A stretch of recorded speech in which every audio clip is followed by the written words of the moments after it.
Hello everyone, and welcome to Deserted.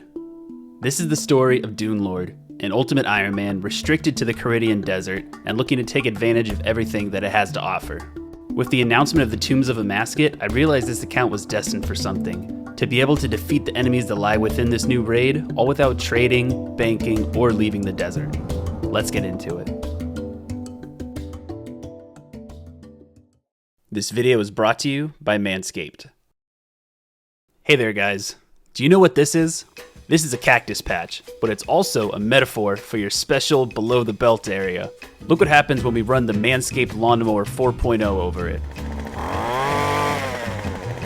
Wow, that cactus looks massive without all those weeds in the way. Aisha can't stop staring at it. Fellas, if you want to look, feel, and smell your best, you definitely need to get yourself a Manscaped.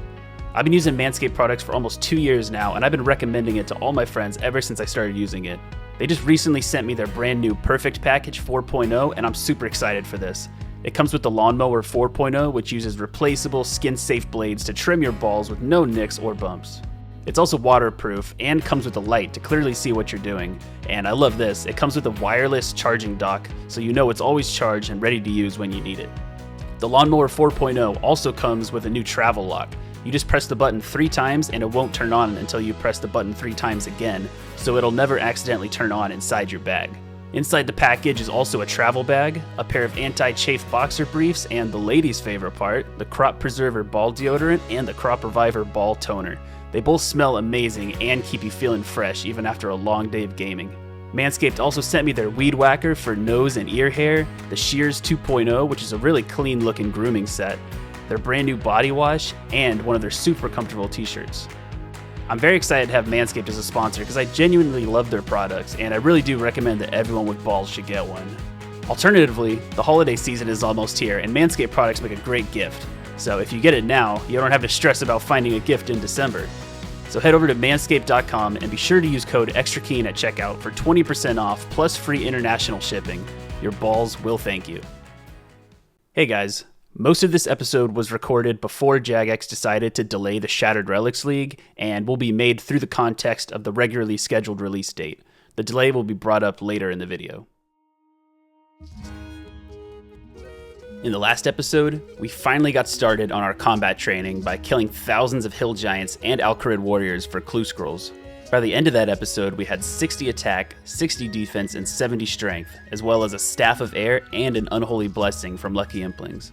The blessing is huge for the account because it means we can AFK our melee stats at Desert Bandits during the Shattered Relics League that's coming soon.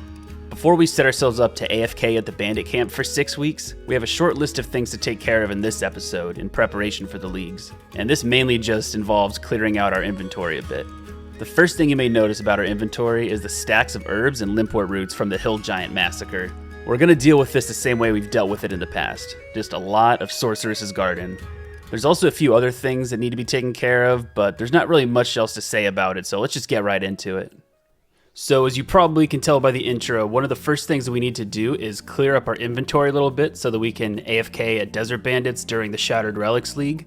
And the first thing I want to do is a bunch of Sorceress's Garden because we have over 500 limport roots that we've accumulated, and the herbs do not match this whatsoever. So we're going to go do Sorceress's Garden until we have 503 Terramins stored up.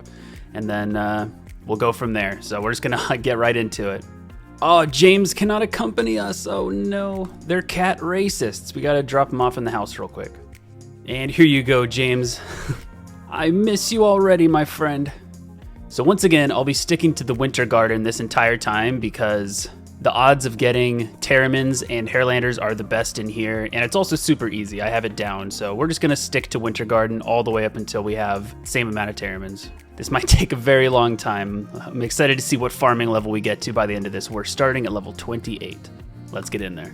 So I've done a couple runs of the garden so far, and there's something that I decided to do. If I go to configure inventory tags, I can mark the Marintils and the Guams as red. So every time I get them, they're going to go into my inventory, and I'll immediately be able to tell if I want to drop them or not because they'll already be marked red. Because the only ones I'm keeping are the Hairlanders and the Terramins. So it just makes it a lot easier for every time I get them, if they're already red, going into the inventory. And when the inventory gets full of herbs like this, we just drink from the fountain to take us back. And we just have a nice walk back to the tool leprechaun to note our herbs. And there we go, note those, and perfect. And there's something else I realized that I could do while I'm here. We can buy a rune chain body and a rune plate legs from the adventure store in Narda, so I'm actually going to alch these because they weigh a lot and I'm losing a lot of run energy in the garden. And yeah, I think that I'll alch these now and then I'll just buy them back before we start training more combats. And after we pick these herbs right here, 30 farming. And we just got the first lucky scout of the video. Let's go see if we can find it. Looks like somebody got it. Big rip. So I got this mystery box from a random event, and according to the comment section of the video where I got my cape, you guys were really into the idea of me dyeing it yellow, so if I get an onion from here, then I'm gonna keep it, and I'm gonna save it until I get a second one so I can make a yellow dye and make this cape yellow, because you guys deserve that. So let's see what we get from this mystery box. It's nothing. And level 35 farming. So I just realized that there's actually a cat in here named Del Monte. I'd never noticed him here before, but I went all the way over to Sophanum to grab my cat speak amulet so that I can see if he has anything interesting to say. So let's see what secrets he holds. Hello, non-fur. What are you doing in my mistress's garden?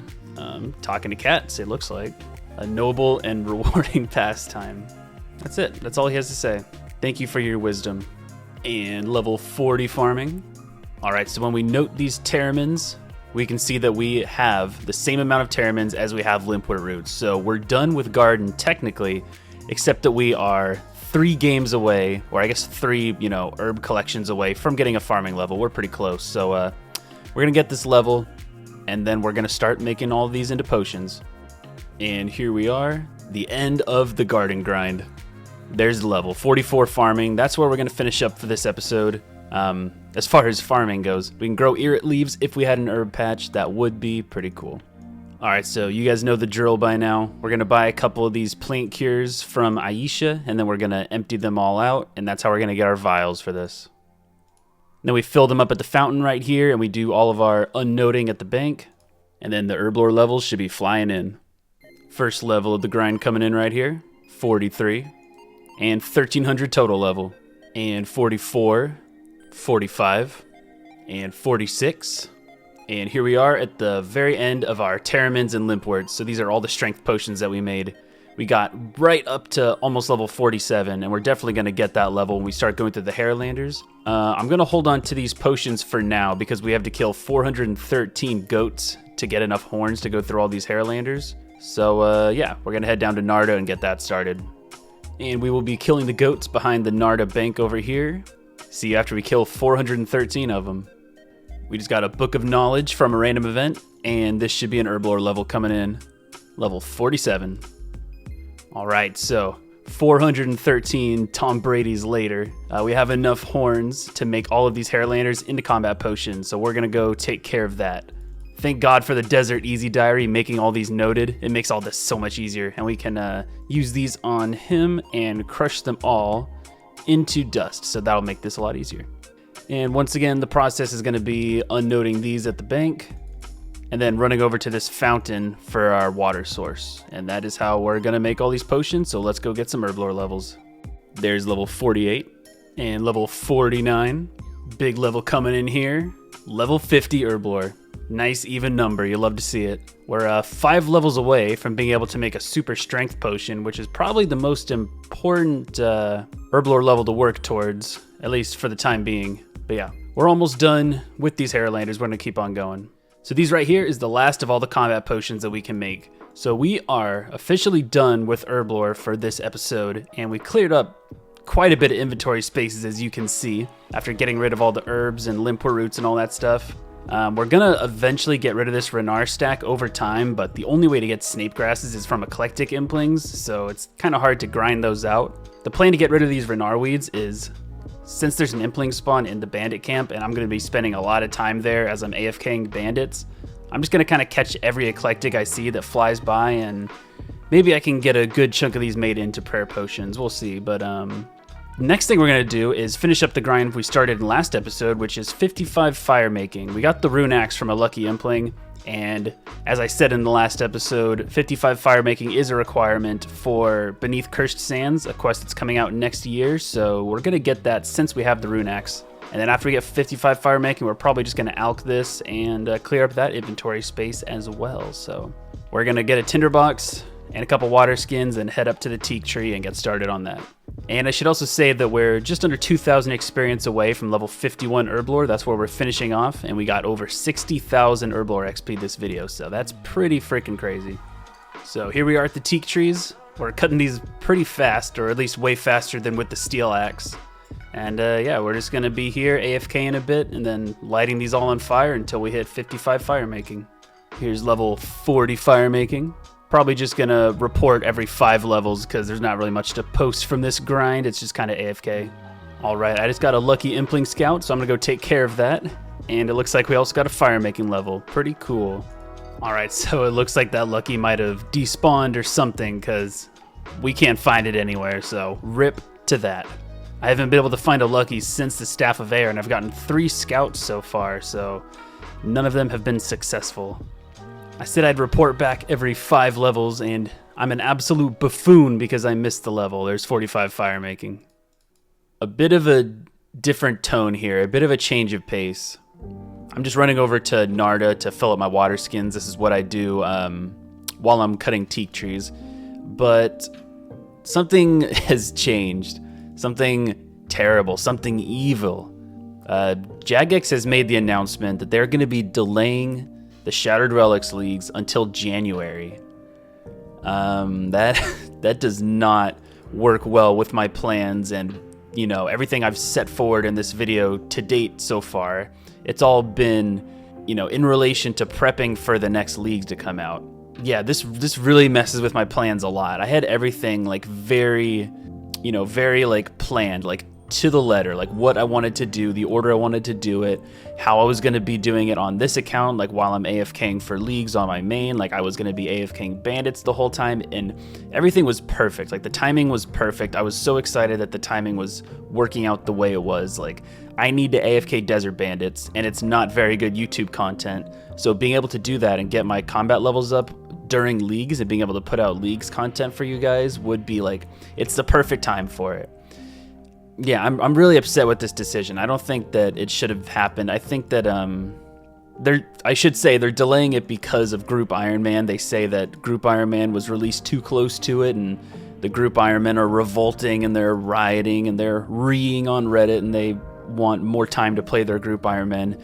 And yeah, I don't want to bring anyone down. I probably shouldn't have said that, but I'm just upset right now. I'm a little upset, and none of this is scripted. I'm just kind of ranting right now. Yeah, I guess this is kind of selfish, but like I'm upset because my personal plans have been messed with, and a lot of other stuff, you know, in the business end of things. Like I have sponsors that are like I was counting on leagues for, because like my upload schedule is pretty non-consistent, but I was expecting to get like a lot of leagues videos pushed out, so it's kind of messing with me like on that end. And there's just a lot of stuff that's I'm not happy about with this. I'm hoping that there's still time for them to reverse this decision, but I honestly don't know what I'm gonna do. I have like I said, everything was planned. Everything was very planned on how I wanted to go through with this. I need more time to think about how I'm gonna deal with this and like how I'm gonna balance the grinds I want to do with waiting an extra 2 months for leagues to come out. And I was hoping to be killing Calphite Queen potentially like by the time leagues started, or maybe at least just like working towards that. And now I'll be playing leagues during that time, so I gotta find stuff to AFK during then, and like my schedule is horrifically messed up and I need to plan more. So I'm just gonna keep on doing what I've been doing. I'm gonna go for 55 fire making, and hopefully I'll have a plan by then. So thanks for listening to me rant. I'm not very happy with this update, but it is what it is, so I'll find a way to persevere like we always do. And there's 50 fire making and 1325 total. All right, and this log right here is level 55 fire making. We are done with the fire making requirement for Beneath Cursed Sands. So we're done fire making. I can drop this. And I said that I was going to drop my axe or alch it after I got 55 fire making, but I'm actually probably going to hold on to it for a while, because I did a little bit of math, and it turns out I need like almost 70,000 teak logs fletched into crossbow stocks in order to get the fletching level to make a magic shortbow.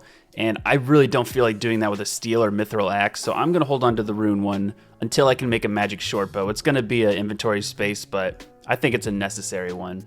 So I had some time to think about what we're gonna do now with the leagues delay and everything. The original plan was to show you guys the method that I'm going to be using at Desert Bandits and then just end the video and AFK them throughout the entire league. But what I've decided to do is just end the video here, and I'll explain everything about bandits as well as show the whole combat grind in the next episode. The original plan was to have this be the last deserted video of the year and then just to AFK bandits while posting leagues videos. But since that changed, my upload schedule has changed as well.